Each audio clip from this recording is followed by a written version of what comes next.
mythology, there's the hidden otherworld of fairies and pixies. In Harry Potter, there's the wizarding community, hidden with a mix of mild elitism and magical memory birds. And since the trailer for Artemis Fowl came out, which I have feelings on, I've been thinking a lot about how we can build these hidden worlds logically. And I'm very happy and grateful to say that today's video is sponsored by Squarespace, and if you would like the notes for this video, the research that I did for it, to take away for yourself, that takes all the fun out of it. You gotta do the research and the information yourself, so it ingrains in you. It's not just reading it, it's learning it. That's my biggest problem, is just reading things, it's not learning it. HelloFutureMe to get 10% off your first purchase. More on them later. We'll be discussing how this world stays hidden, society's basic functions, why it stays hidden, geography and population, and a little... Okay, so how it stays hidden. Basic societal functions. Why the world remains hidden. Geography and population. Hidden worlds. Narrative. Alright, these are all things we'll have to fill in eventually. Because this is the one thing we're going into. When the first React we've done where we don't have a solid base to look back on. Like, this is pure research in the fact of we haven't really fleshed out the idea of how the Moogles, the Cait Sith, or the Cactuar interact. But the basic idea is the Cait Sith are like the protectors. They were the ones that were intelligent, the most the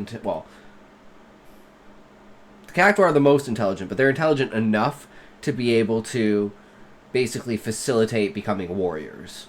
So they're like the warrior caste. And then the Moogles are like children, and they're like pixies that are like very mischievous and prankstery. They don't really mean any harm. They just like to have fun, but their kind of fun is like tricking people into doing stupid things, or, you know, stuff like that.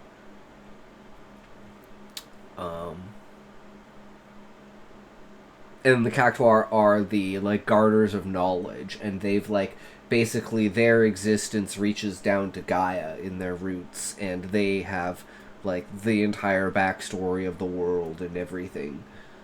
But they can't share it with the world because they can't move, and no one knows that they're there, except for the Cait Sith. So it's like the Cactuar themselves are a completely hidden thing that's only kind of mentioned about, and I don't know if we'll actually ever meet them.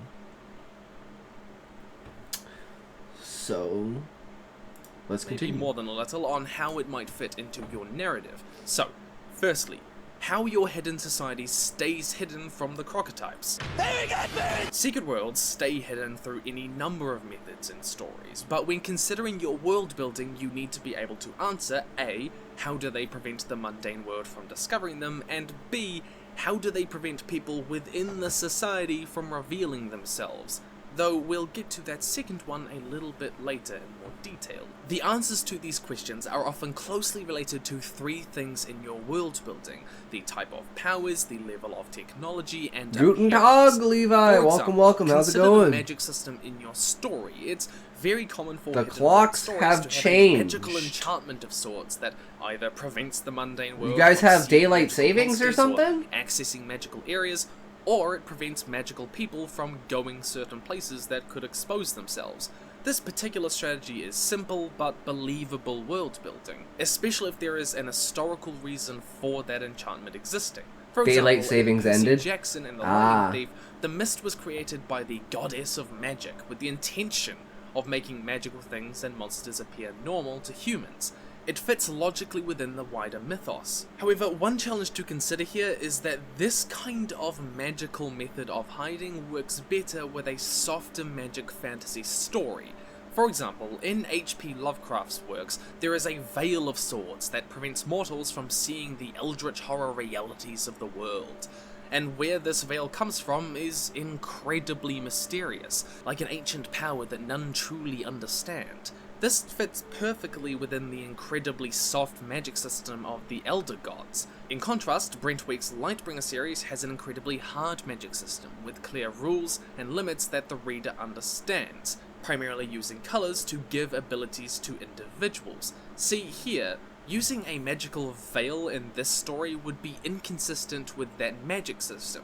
It may come across as not just overly convenient, but it may bring into question the rationale behind magic itself. If your story is That's why it's dealt with technology, because illusion magic doesn't exist. Concealing your world. A less common, but equally applicable method of hiding is using technology. In Owen Colfer's Artemis Fowl series, the people use superior technology to accomplish the exact same purposes as the magical veil, through the use of force fields, cloaking devices, and time fields. And if you're looking for a more unique take on the Masquerade Society, then technology may be one avenue to consider, especially if the magic system does not allow for a magical means of doing so. True. This is also rare, that's exactly what we thought. Fantasy series have more bows and arrows and the like. And thirdly, blending in. So, a lot of the time, fantasy stories feature a hidden community of humans or... And they're like, I guess we'll just go through the notes that we have here, just because they're really simple and basic. But, like, the Moogles, which are mischievous pixies, creatures, legends say, lead people to their great wealth or death. Kate Sith are the protectors, Cactuar, the keepers of knowledge. Using ancient technology from the octopi, the neutral branch of the population that split from the main force of the monarch in secret were said to have found these creatures and, out of a sense of urgency, hid them from the world with a cloaking displacement dimensional machine technology. And these are the same people that, like, were aligned with the dragons that basically helped facilitate allowing the beastmen to ride onto the dragons, because they had inside information about the moon coming out of the sky. So it was like God telling Noah about the ark, to build the ark, essentially. And the dragons were the ark, and Noah would have been the octopi that were telling the normal people, which would be the cattle, which was the beastmen, to get the fuck on the ark. JJK was a pretty good system for magic being obscured from normal people. Yeah. And our thing is, like, the kind of opposite, where technology is obscured from people and people don't really understand what technology is.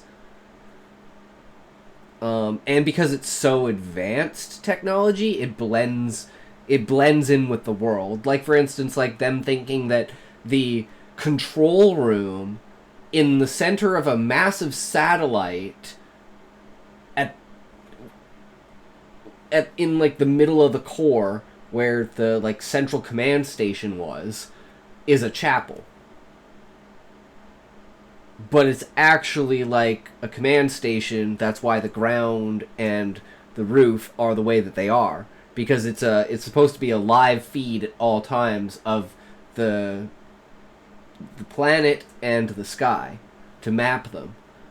And it basically just, like, the crash when it got pulled into the ground from when the moon fell out of the sky just basically caused those to go on like a 24-hour repeat, or like a 1-day repeat cycle. So as soon as like the old video recording was finished, it would just like repeat itself.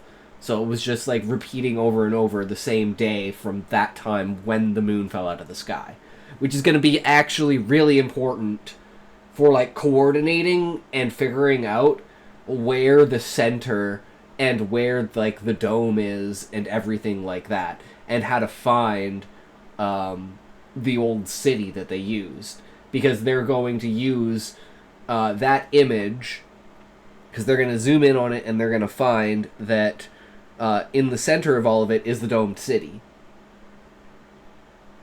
And where they think it is now is where, if the domed city, and this is the logic they use, if the domed city is the center point, because that's where whatever weapon was that used to pull the moon out of the sky, then that would be the center point of the world.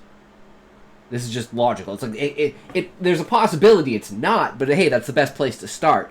And they're like, well, where did the moon fall? Well, we're pretty sure the moon is the tree, so it has to be underneath the tree.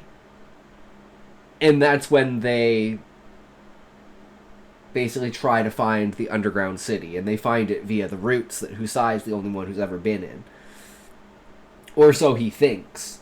But that's like a completely different root system than the main root system that's connected to the dome. We love tangents. Oh, we love tangents here. We sure do. explaining things that have absolutely nothing to do with the original topic, but one explanation begets another explanation, begets another explanation, begets another explanation, begets more explanation, and the next thing you know, I've explained the entire story.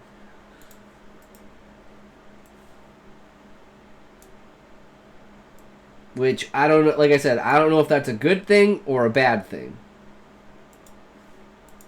Human-like beings like enough to blend in with normal society.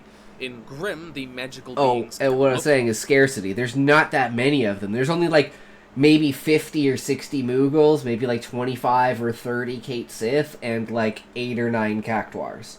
So it's pure scarcity that no one really sees them. But there are still myths and legends, like stories about like Bigfoot and Loch Ness Monster. Kind of the Kate Sith and the Moogles fall under that category. No one's ever seen the Cactuars, but learning about the Kate Sith and the Moogles and meeting them at any point in time, which will most likely happen, then you learn about the Cactuars, and maybe the Cactuars play a pivotal role in explaining the knowledge to people that aren't Husai, who can't understand it from Gaia's perspective.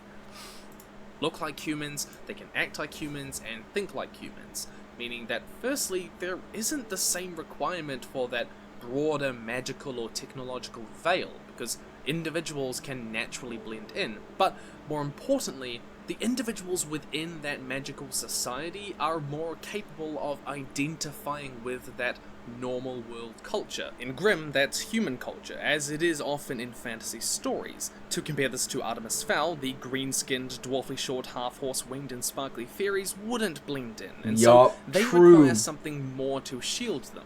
And they do not think in the same way as humans and do not easily build relationships with them. It would be hard not to spot them and go, "They got me!" The degree to which your hidden peoples can blend in with normal society can affect your world building in two important ways. Firstly, it doesn't require the heavy magical or technological protection because normals won't as easily identify them.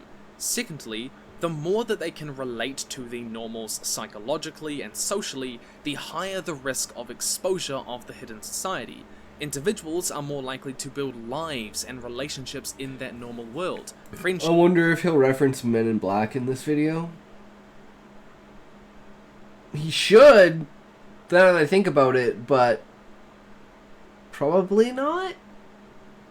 I mean, I guess that is actually a really good example. I never even thought about that. And marrying, increasing the number of situations that require their world to be revealed. This type of hidden world where they can blend in... Valiant Boy, you're early, bro! How's it going? From both worlds, but you're not looking to explore the complex realization and relationship. Hey, Cute Muffin! Hey, everyone's going! Cute Muffin, I don't know what's going on with your stream, bro. In your thing, you said you couldn't see chat. I was in there being like, yo, for some reason it was giving me an error.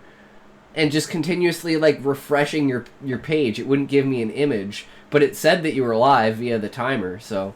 I don't know what the fuck was going on. So, I hope you had a good stream, bro. I tried.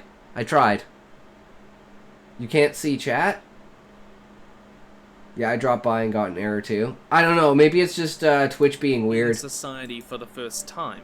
But just pass to say a hi. Okay, Valiant Boy. Sounds good, bro. Thanks for hopping in. Well... Firstly, they're probably going to be discovered, but there is one other technique that some writers use, geography. But this too carries with it some problems. So, for example... I mean, this is also another thing, is like, the Moogles are on the other side of the mountain that you basically never go to. That's where Carbuncle is. And that's kind of like what they call this mysterious place that the fairies are at, which are the Moogles. And... eventually you'll go to Carbuncle, but that's the only place you're going to go to. And I don't know if that's the actually like the Moogle home place, or if it's like everyone's still going together. I was watching another stream, so there was no feed on mine. Oh, I see. You're still live? Nice. Foul again, they have both technology and magic to help them hide, but True. It's still not enough. So, they built their city, Haven, deep in the Earth's crust so that humanity would never find them. In isolating the hidden world geographically, consider two You just got top things. 28? Firstly, Damn, how it fuck affects yeah, how the Muffin. hidden society sees the normal society, creating an us versus them mentality and allowing It's like the Kate Sith try to hide from them. The Moogles are like children that run around trying to prank people, but they can't really and don't really interact with people because there's not a lot of people. Like, there's millions of beastmen and, like, probably a million adventurers. Or, like, just, like, citizens outside of the tree. Plus, like, 2 to 3 to 4 million inside of the tree. So it's like, there's a lot of people. But there's not, like, a lot of people. There's just a lot of people. And then underneath the ocean, where the octopi is, it's like 200, 300,000. stereotypes Be back in a few. of the Sounds good, normals Muffin. to go unchallenged, usually painting them in a negative light, making them less likely to divulge their existence. So in Artemis Fowl, for example, the people see humans as dumb, cruel, and beneath them, because it's easy to. And that is until Artemis Fowl comes along, although he did lock a theory up in his basement in his first book. So, yeah. And secondly, geographical isolation generally relies on the population not having spread to every corner of the land or planet, which means that hidden worlds tend to be more believable before the age of information with social media, satellites, mobile phones, and the internet, when detailed information could be spread and verified in an instant, no matter where they are on the disc on the back of 4 elephants on the back of a turtle flying through space. But in world building your hidden society, it can also be important to consider, how does this society deal with those who discover them, or those that let the secret out? Hidden societies commonly use things like memory wipes, like in Men in Black or Harry Potter, or they force the person Not for the reason I thought, like but SM Sterling's Conquistador, or in darker cases, people you were are right. killed if they find You out, like were in right, Tim Levi. Luckens' Clandestine Days series. Or worse, expelled. See, Hermione's got her priorities right. It doesn't matter how it's accomplished, whether with magic, technology, or else. When considering your world building, what matters is the effect of the strategy. How accessible is it? How quickly can it be administered? And how do others feel about it morally? We love Men in Black. For example, Hell yeah, in bro. Harry Potter, even young wizards can learn to obliviate, and wizards can apparate to the person the moment they're needed to wipe their memories, like they do in The Goblet of Fire. It's virtually undetectable to muggles, and it doesn't greatly harm the person, so people don't mind it being used. It seems just like a minor necessary evil. In contrast, in Kelly Armstrong's The Other World, the character Elena struggles internally and feels it's immoral to kill other people who discover her world without real warning. And this moral ambiguity makes it a lot harder to keep the world secret, because a lot of people would either oppose it or not be able to go through with it themselves. If the technology or magical ability to deal with being discovered is limited to a few, or it's extremely difficult, or it's time consuming, Or no then one I think knows, someone- like, for instance, it's technology, so no one knows how it works. So it's like, they don't even know why they're hidden, or that, like, you know, it's just that they know they are. And it's like, due to geography, they just happen to not be able to leave the area that they were. I mean, I've been wondering where to put a behemoth. Maybe they could have tamed a behemoth and put a behemoth as, like, the secret guardian. And it's, like, a really decked out, like, half technological, like, brought back to life, dead behemoth. And it's like, if the, like, cloaking field gets tampered with or anything like that, or, you know, sensors or some shit like that, I don't know, some sort of thing, it comes to life. So it's like when the characters break into the area to try and find the Moogles and go to Carbuncle, it's like they have to fight this monstrosity behemoth. And even, like, the Kate Sith are like, we don't know what the fuck this thing is. No one's ever been in here before. Kind of thing. And they're like, you know, kind of help them out with it. And it's like, maybe the cloaking field gets destroyed or something like that from a meteor, from the behemoth. Who knows?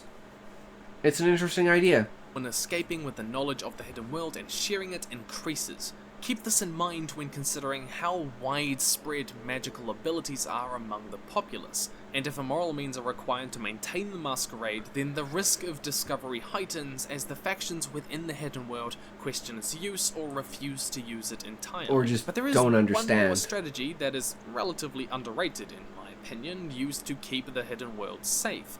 Disbelief. Sometimes the best thing to do is to do nothing. When you do nothing. Because surprise, surprise, humans are remarkably good at ignoring things that they don't want to see or rationalizing them in ways that will keep them sane.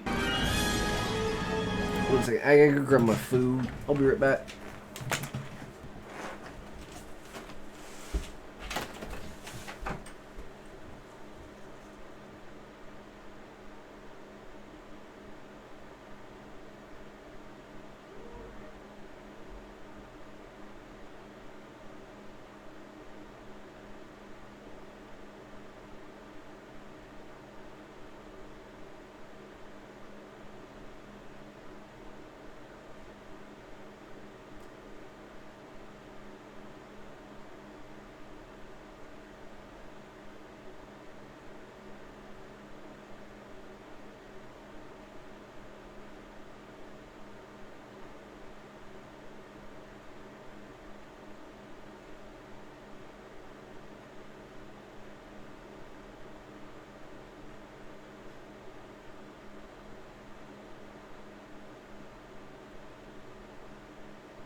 This food was not ready. So in another 10 minutes. Top 600 to 241. Damn, motherfuckers. Christmas. The truth might be out there, but can humanity really handle the truth? True.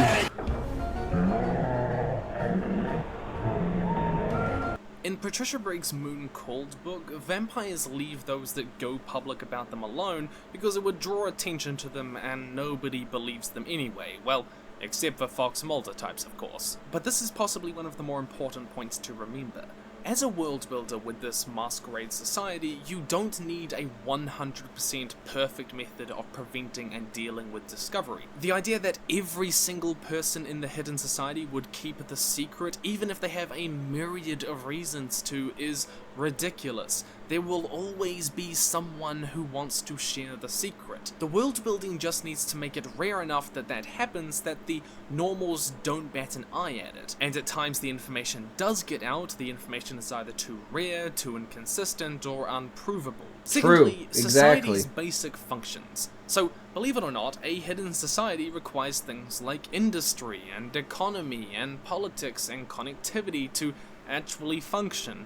All of which become a lot more difficult when you're trying to play a giant game of hide and seek with literally the rest of the entire world. In regards to economy, consider where things like geography scarcity comes and in. regulation. Being a hidden world would often make certain resources They just more waited for scarce, AI because video access to technology it to would be good limited enough by that everybody being thinks unable it's to all be AI. in a normal world. For example, True. livestock like cows and sheep need vast open areas of good land to prosper, meaning that a society with little land or underground would find it incredibly difficult to produce a lot of wool, beef and milk. Their main access to it might be through the normal world markets, which carry with it the additional possibility of discovery, making it more expensive. Consider which resources your hidden world has access to, whether with the help of technology, magic or blending in, and how this affects the architecture or the value of certain items. Likewise, how does the government regulate certain magical items to ensure secrecy, prevent them getting out?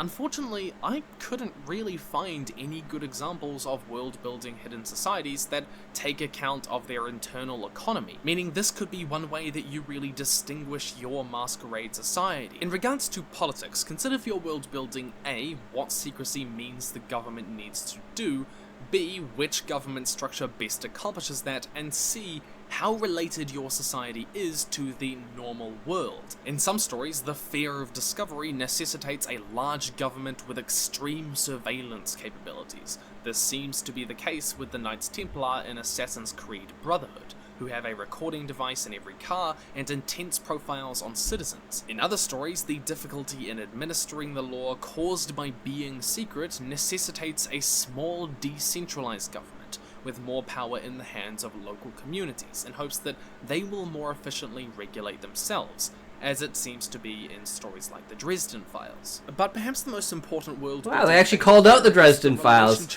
I fucking love the Dresden Files, man. I can't believe he actually called that out. That's fucking great. Never read them? You should read them. Really, the magical world in Dresden Files is really, really well done. Between the especially like the clash between magic and technology. Normal world and the special world. If the special and normal populations live Heroes? among one another, then it's likely that the political and social trends in the normal world That was a good will show up affect until like trends season in the 4. hidden one. Perhaps trends towards democracy, accountability, fascism, or bureaucracy.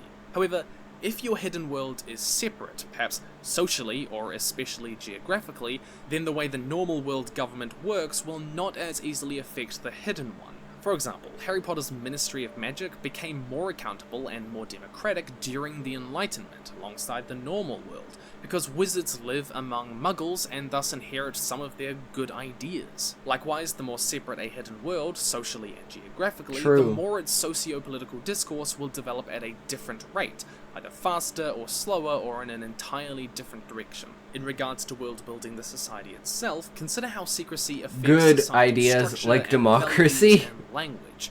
Language naturally changes, and when people become geographically isolated, they will develop accents and then eventually develop different Yeah, language, languages or like, dialects we've entirely. literally If its eliminated safety language is from being a dependent thing on in the select book few 'cause of with the ability consciousness. to sustain the magical veil, then perhaps they will be an upper class as the most important Which is a members of cheat, but society. I think it's a really Perhaps good children cheat. are ostracized for This is the socializing foundation with of the normals. entire book, As with consciousness. politics, the more separate the people of the hidden world are, either geographically or socially, the more those values, languages, and social structures will evolve independently of one another.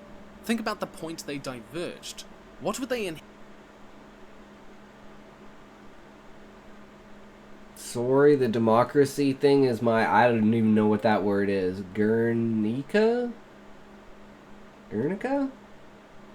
Fuck if I know. inherit from that point in history, and how would social values change from that point onward? This would be fascinating to explore if, say, the hidden world isolated itself before the Renaissance or the Enlightenment. And thirdly, consider why your hidden world stays hidden. Realistic world building requires a realistic reason that a whole society would undertake a cumbersome, time-intensive, and expensive measure to ensure that they're never found.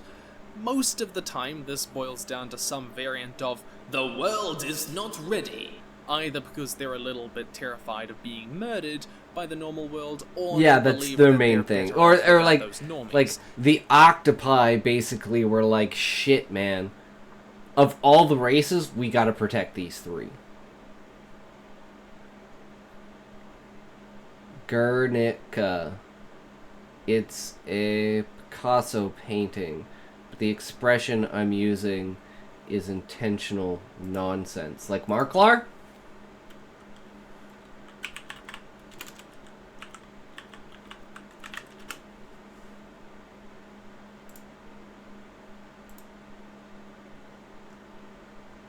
Oh, I see. That makes sense.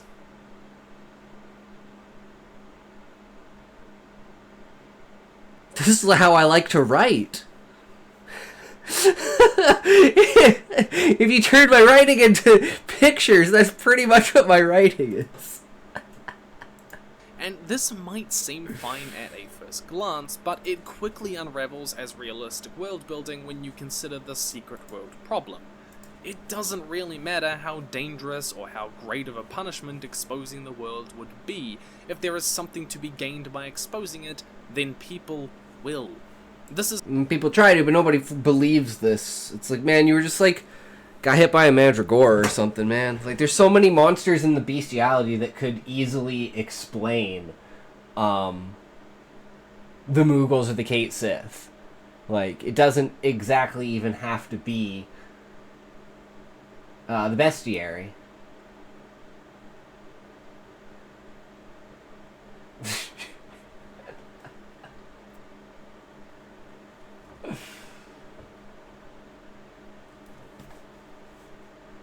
Hold on. Hold on.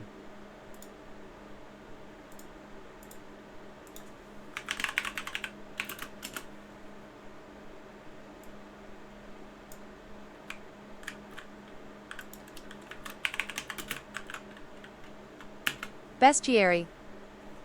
Okay. I turned it on, bitch.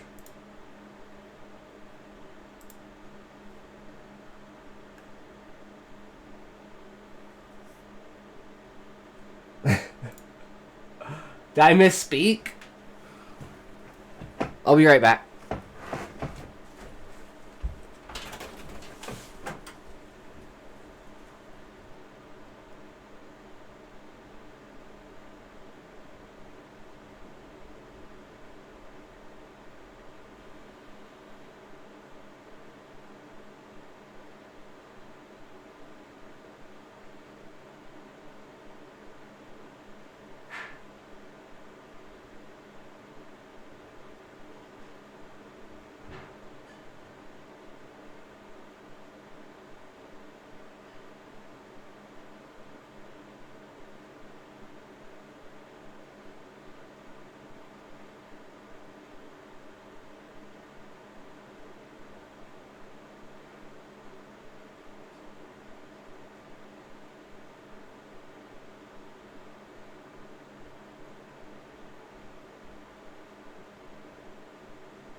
This is most commonly a problem with Secret World villains, who have every motivation to cry, "They got me!" Often they would profit financially from exposing magic or their technology. They might gain notoriety, or they might gain power or influence in social...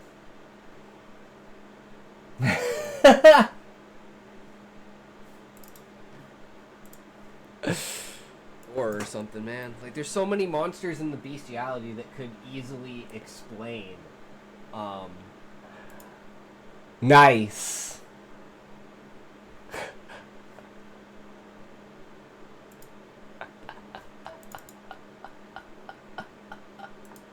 True, brother. We must return to Artemis Fowl, where the villain wants to spark an interspecies war with humanity. Opal certainly isn't deterred by the thought of, or that, oh no, our world would be in danger. The answer being, yeah, that's the point. Some world builders get around to this by making the villain only... And that's kind of like the initial intent was to hide them from the Monarch wiping them out. Because unlike the normal Beastmen, they were very much like peaceful. Whereas a lot of the Beastmen were like, you know, they're very tribal and territorial. So especially seeing a species like the octopi that was not you know, like a normal monster. They're like, okay, these things are like friggin' weird, right? And the idea of technology, they didn't even know what they were at first. And from there, the fear that they initially had basically caused them all to become somewhat warlike, right? Or in some sort of way, defensively territorial. And that's kind of like, we have one of the short stories. Where is it?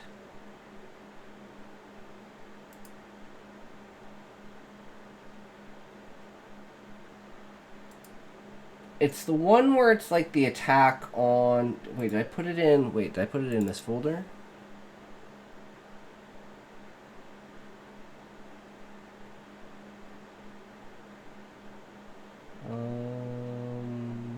timeline videos, poems. 8 arms attack. Yeah, okay. So we have, like, the basic story. Like, one of the myths and legends of the original attack of the octopi on the Beastmen cities. Or, like, one of the Sahagin villages on the coast. And it's, like, one of the first attacks where they had no idea what was going on. But it's, like, even for a peaceful village, it's, like, the whole point of the octopi being there is to wipe them out. So they literally came, guns fucking blazing and shit. And these guys are like, what the fuck are guns? And it's literally, like, freaking Europeans coming over to North America again. Interested in the hidden world, or at least that they need to control the hidden world before they can go out to the normal world, like Voldemort in Harry Potter. Another real motivation to consider is selflessness in asking, is it ethical to hide the world from the normals? In Black Panther, the state of Wakanda hides its riches, technology, and wisdom that could genuinely help the rest of the world. The antagonist in this film legitimately asks whether they should share it. Tackling this question, though, would make your story a more unique take on the secret world trope. Yeah, but the secret world's just so small and in the background, right? It's just something I wanted to flesh out on its own because it hasn't had the attention on it. To the point I even forgot that they were going to be a part of the book. Only affects the hidden world, meaning the characters won't have to consider the normal world. This is why the stakes in the Harry Potter series very rarely concern Muggles directly. Umbridge taking over the school would not impact Muggles in any meaningful way immediately, so the characters don't have to consider this ethical question. Even so, if your story does affect the normal world, then it's important to consider how this question fits in with the morality of your characters. When would they reveal the hidden world? It's like when they do find the hidden world and they find out about the Cactuar, it's kind of like the people in the party that have experienced the dream with Kusai essentially would know like the reasons for why they're doing what they're doing. But they need to convince the entire Adventurers Guild to turn on the Monarch. And like it may not be that hard because he kicked him out of the tree, but like saying, okay, we're going to turn on him and being like, yeah, we don't like the Monarch, and being like, we're going to go assault the tree and try and kill this fucker, are two completely different things. So, maybe using the Cactuar as a means to influence the rest of the Adventurers Guild into coming onto Fafnir's side and going against the Monarch. Maybe that's a good route to take. And when would they consider it justified to keep the secret? And finally, an individual might just reveal it for personal reasons. They might reveal it for love, or friendship, or research, or simple curiosity, or just kinda 'cause they can. Ultimately, it all comes back to that point from before. The world-building secrecy doesn't need to be perfect. Discovery just needs to be rare enough, or strange enough, that the normals don't look twice. But playing into the likelihood of these reasons coming up are two important factors: population and geographical isolation. Imagine you have a secret, and you share it with one person. There are only 2 chances in the whole world for it to get out, and the other guy isn't going to share it because he knows that he'll get caught by you. Now, imagine it's 100 people all keeping that one secret. It becomes a lot harder. Not only are there 100 chances for it to be shared, for any of the aforementioned reasons, but there is a low risk in discovery of who shared it first. Now, imagine that on the scale of thousands, if not millions. By that point, it becomes virtually impossible, but being geographically concentrated and having a smaller population does increase the likelihood of keeping that secret. For example, in the Trollhunters Netflix series, there aren't millions or even tens of thousands of trolls. Their population is relatively limited, and they're mostly concentrated to a single underground city. This makes the secret a lot easier to keep. This is because geographical concentration and a smaller population means that there are fewer chances that it will get out, and it makes it a lot easier to track down the perpetrator, reinforcing that motivation to stay secret, and it prevents individuals from integrating into the normal society. They won't as commonly marry or become really good friends with those in the normal world. So it can feel unrealistic to have large and spread out hidden societies. but a concentrated, close-knit one might just work. And finally, how the hidden society might fit into your narrative. So, the hidden world trope has always been incredibly knowledge. popular. Urban fantasy Knowledge these of days the has past. something of an obsession with it. Young, plucky hero/heroine is an ordinary human until they realize they're not. They discover the hidden magical... It's more like the main character discovering that they are human. So it's like, I think that's like, I don't know, from any research I did at the time when I came up with the idea like 10 years ago, I couldn't find anything on a premise that was like an alien race with a human hiding among the alien race, and no one knows that they're a human. They don't even know what a human is. And it's like the complete reverse thing from like an alien hiding on Earth, right? But it essentially is the same idea. It just takes it and puts it in a different perspective.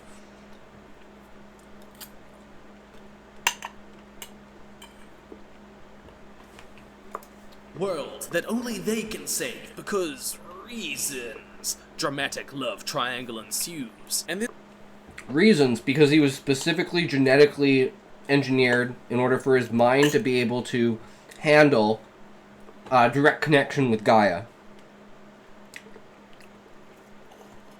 And that allows him to basically gain information that other people don't have, which is what he does in the 3rd chapter when he is, he goes into the roots and investigates, or like,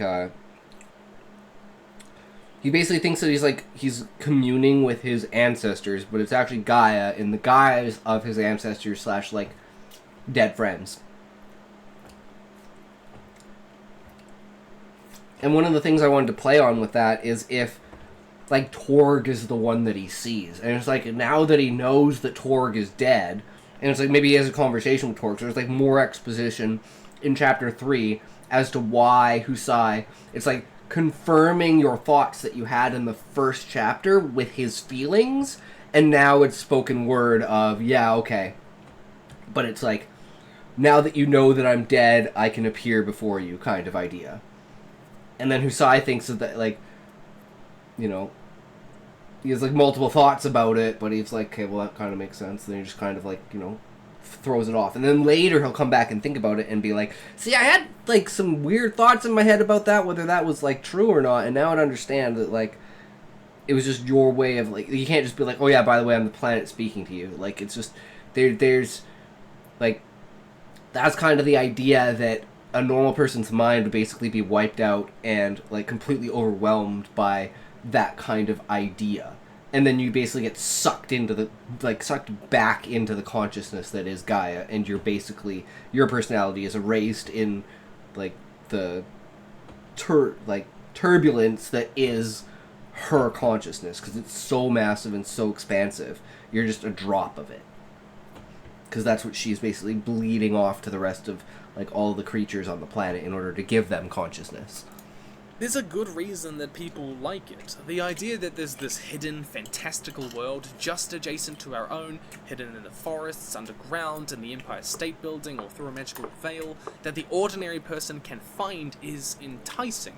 It's easy for the reader to place themselves in the story, to believe the world is out there, because it's often grounded in our world. Harry Potter begins in the mundane back streets of Surrey. Sunnydale in Buffy the Vampire Slayer is a generic, familiar California town. And it's because of this underlying aim for many authors in using hidden worlds to easily ground the reader in their world, that hidden world stories are often accompanied by 3 narrative points. 1, the hidden worlds are set alongside the contemporary human world that we know. 2, the protagonist is a human who discovers this world near the beginning of the story. And 3, the story regularly gives recognizable things a second magical meaning. In Percy Jackson and the Lightning Thief, the story is set in the early 2000s, the hidden Greek myth world is centered around the United States, and its protagonist, Percy, is at the age the average reader would be, and they know nothing of this world. But he discovers it in the 1st chapter, as the reader does, and the story makes the Empire State Building, a recognizable, mundane thing, a magical landmark as the entrance to Olympus. But the problem is, there's no real reason you need to use these 3 tropes in writing a hidden society story. True. You could have a hidden world based in the far future or ancient history like Assassin's Assassin's Creed, you could have a character already immersed in the hidden world like in DC Comics' Constantine, or base the hidden world on an alien planet with nothing familiar to our own. I would love to see a story where the normals aren't just humans. Yes, thank you. I hate humans being so normal. So I try to make it so there's no humans in the book, except the main character. Because I'm like, you still gotta feel like there's a human so you can connect to. And being in first person, it allows you to get to that point. That can distinguish your story as unique. And if you know that there is a secret hidden magical world out there like Crocker, then do what every logical person does and put it on a website with flashy colors, Illuminati pyramids, and a title like The Truth Is Out There. With Squarespace, the perfect place to put your conspiracy about the demon pixies who live in your pumpkins. I've actually got a website of my own, timhicksonyt.com, where you will find the notes and research for the script for you to take away if you are so inclined. Squarespace is cheap and it's easy to use because, well, I managed to do it, and it's all in one platform without plugins or updates ever. It's flexible for you if you're a writer, a world builder, or a conspiracy theorist. Whatever you dream of being. You think that the chickens are secretly building a plane to escape the farm? Put it on a Squarespace website. And it's even easier with 10% off your first purchase with my link. Go to squarespace.com/hellofutureme or click the link in the description to start building your own website. That is squarespace.com/hellofutureme and get started today. Link down in the description. So what have we discussed today? Firstly, consider the means of hiding. A magical means usually works best when it fits technological within your magic system.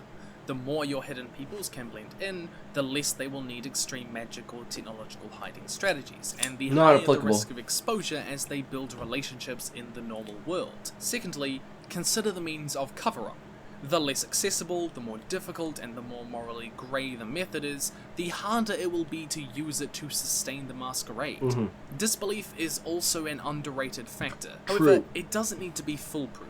Discovery just needs to be rare enough to be dismissible. Thirdly, consider how secrecy will affect resource supply and government regulation. Secrecy may demand centralized or decentralized power depending on the challenges that society faces, and the more separate it is, the more distinct its political setup will be from the normal world. Consider when it became secret. How does this divergence change societal morals or social structure? Fourthly, the secret world problem is that it doesn't matter how dangerous revealing the world is. If there is something to be gained, people will. You could aim at minimizing this problem or tackling the genuine ethical questions, but it would be unrealistic world building to ignore it entirely. And it's because of this that if you are wholly concerned with purely realistic and logical world building, a hidden world story may not be the way to go. Fifthly, the smaller a hidden world is, and the more geographically isolated and close-knit it is, the lower the risk of discovery, with fewer chances for it to get out, the higher the risk of it being caught, and the less they will integrate with normal society. Sixthly, hidden world stories are often accompanied by the 3 tropes, but there is no requirement to use these. Though they may help connect the reader to the story, the characters, and the world, relying too heavily on them can feel unoriginal. But that is all from me. My question to you is, what distinguishes your